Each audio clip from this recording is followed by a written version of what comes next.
In that particular formation, all the aircraft are flying out with their air brakes out, quite hard to see from this distance, but it's a small door at the base of the aircraft towards the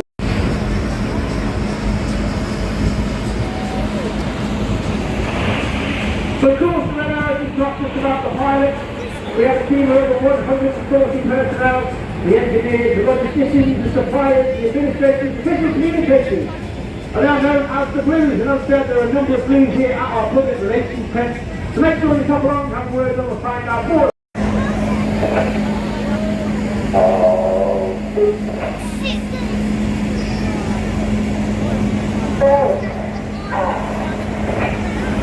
Of course, our favourite red, white and blue coming out the front section of the aircraft. Red, white and blue is every place. One is red 2, Flight Coach Pullman. Rob is in his first year on the team. He was taken from training and immediately made it into an instructor on the Hawk T1 at 208 Squadron at RAF Valley. He then joined the front line after completing his own training